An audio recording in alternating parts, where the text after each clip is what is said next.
Queen Anne, one of England's most notable monarchs, was born on February 6, 1665, at St. James's Palace in Westminster. Her father, James, Duke of York, was the younger brother of King Charles I, who faced immense political conflicts during the 1600s and was executed in 1649. As a result, Anne's family spent years in exile on the continent during the English Commonwealth, a brief Republican period. When the monarchy was restored in 1660, Anne's uncle, Charles II, became king. By the time Anne was born, Charles had no legitimate heirs despite his marriage to Catherine of Braganza, making her father the next in line to the throne. Anne's mother, Anne Hyde, was the daughter of Edward Hyde, a strong supporter of the monarchy who became a key figure in King Charles II's government. Anne's parents married shortly after returning from exile, though the union faced challenges. Their first child, Charles, tragically died at just 6 months old, starting a series of family losses. By the time Anne was born, she had 2 older siblings, Mary and James. Anne's early years were marked by medical challenges, including a condition called defluxion, which caused excessive tearing in her eyes. Her parents sent her to France for treatment, where she stayed with her grandmother, Queen Henrietta Maria, and later her aunt, Henrietta Anne. After her aunt's untimely death in 1670, Anne returned to England, where she was raised alongside Mary under the guidance of Bishop Henry Compton. Anne's childhood was deeply affected by her health struggles and the political circumstances of her family. She was born with a condition known as defluxion, which caused her eyes to produce excessive tears. During this time, medical knowledge was limited, and the best treatments were believed to be available in France. To address her condition, Anne's parents sent her to live with her grandmother, Queen Henrietta Maria, near Paris. While in France, Anne spent time under the care of her grandmother and later moved to live with her aunt, Henrietta Anne, who was her father's sister.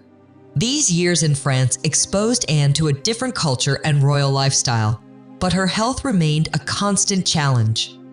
Tragically, in the summer of 1670, her aunt died suddenly, likely from a ruptured ulcer. This loss brought an abrupt end to Anne's time in France.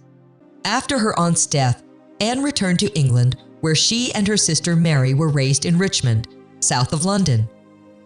Their upbringing was overseen by Bishop Henry Compton, who ensured they were educated as Protestants, even though their parents were Roman Catholics. This decision, influenced by their Uncle King Charles II, laid the foundation for Anne's lifelong religious beliefs and shaped her role in future political and religious conflicts. Anne grew up during a time of uncertainty about who would inherit the English throne. When she was born in 1665, her uncle, King Charles II, had no legitimate children, though he fathered several children outside of marriage. It was assumed that Charles and his wife, Catherine of Braganza, would eventually have an heir, but this never happened. As a result, Anne's father, James, Duke of York, became next in line to the throne. Anne's family faced immense personal tragedy over the years. Her parents had 6 sons, but all of them died in infancy or early childhood. The repeated losses left Anne and her older sister Mary as the primary heirs after their father. In 1671, their mother, Anne Hyde, passed away.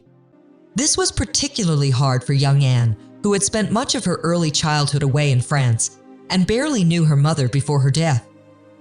The situation became more complicated when her father remarried in 1673 to Mary of Modena, an Italian Catholic princess. Anne did not have a good relationship with her stepmother, which added tension to the family. As Anne grew older, her Protestant faith put her at odds with her father's Catholic beliefs. This religious divide would play a significant role in shaping Anne's future, both personally and politically, as England faced ongoing struggles between Protestants and Catholics. In 1683, Anne married George, Prince of Denmark and Norway, a younger brother of King Christian V of Denmark and Norway. The marriage was arranged to strengthen England's foreign alliances and reduce its dependence on the Dutch, as Anne's sister Mary had married William of Orange, the Dutch stadtholder. The wedding took place at St. James's Palace in London. Anne was 18 years old, while George was 30. The couple seemed to have a happy relationship, but their life together was marked by constant sorrow. Anne became pregnant within weeks of their marriage, but the pregnancy ended in a stillbirth in 1684. This was the first of a devastating series of miscarriages, stillbirths, and infant deaths that Anne would endure throughout her life. In total, she experienced at least 12 stillbirths and miscarriages, with only 5 of her children surviving birth. Tragically, none of them lived past their second birthday. In 1687, Anne faced one of her most heartbreaking years. She suffered multiple losses, including the deaths of her 2 young daughters, Anne and Mary, from smallpox. Just months later, she had another miscarriage. These personal tragedies left Anne and George emotionally devastated and would deeply affect her physical and emotional health in the years to come. Despite her personal losses, Anne remained devoted to her husband, who provided her with unwavering support during these difficult times. The couple's shared grief brought them closer together, but the repeated losses also took a toll on Anne's health and resilience. Her struggles with gout and other illnesses began to worsen, and by her early 30s, she often relied on assistance to walk. These challenges shaped Anne's perspective on life and leadership as she endured immense personal suffering while navigating her role within the royal family. In 1685, Anne's father, James, Duke of York, became King James II after the death of his brother, King Charles II. James's ascension marked a turning point in England's political and religious history.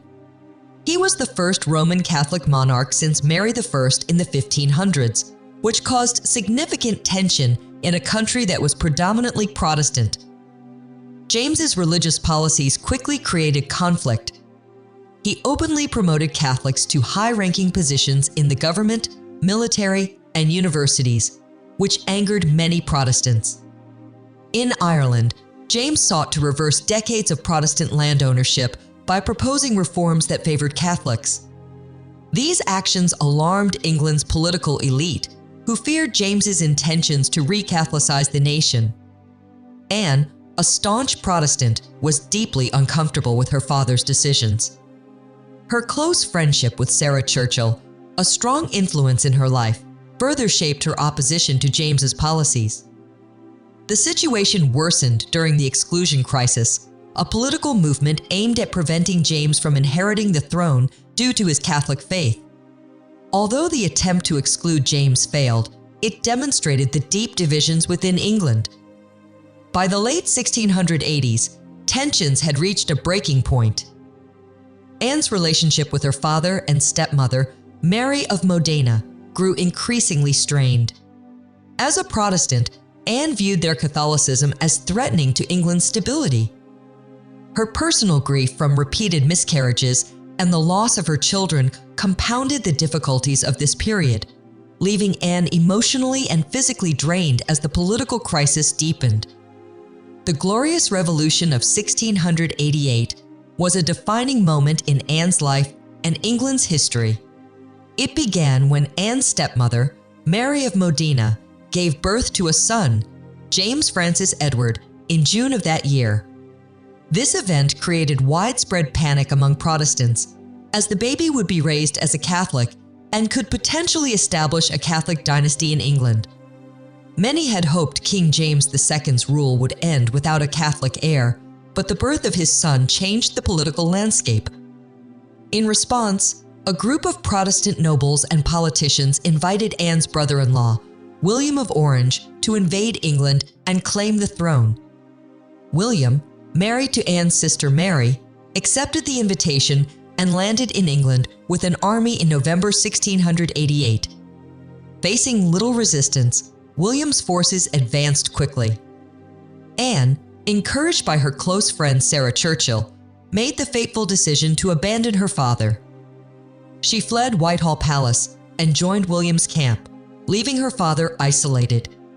This act of betrayal shocked King James, who eventually fled to France, where he sought support from King Louis XIV. Anne's decision was driven by her strong Protestant beliefs and her loyalty to Sarah, who advised her to support William and Mary. After James's exile, William and Mary were crowned as co-monarchs in April 1689.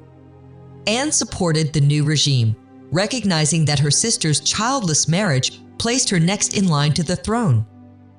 Despite the political success of the revolution, Anne's relationship with her father was irreparably damaged. This period marked a turning point in Anne's life, solidifying her political stance and setting the stage for her eventual reign. It also highlighted the personal cost of her choices as she navigated a deeply divided family and nation.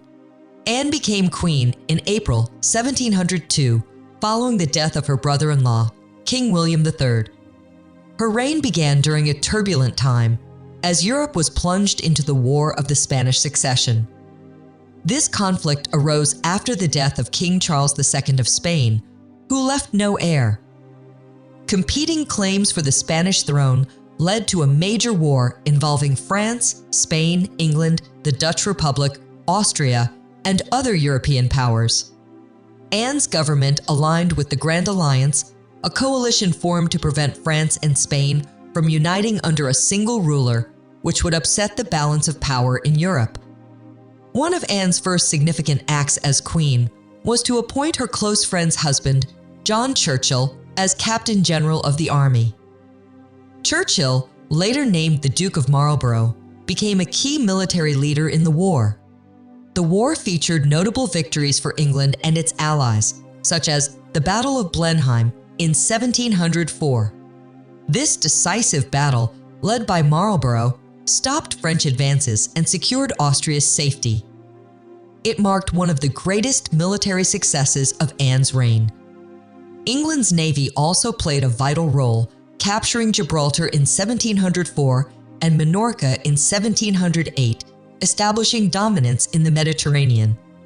Despite these achievements, the war dragged on, placing a heavy financial burden on England. Domestically, Anne faced challenges balancing the growing tensions between the Whigs and Tories in Parliament. She initially favored the Tories, but her relationship with the Marlboroughs, strong supporters of the Whigs, often complicated her political decisions. Anne's personal life continued to be marked by tragedy during the war.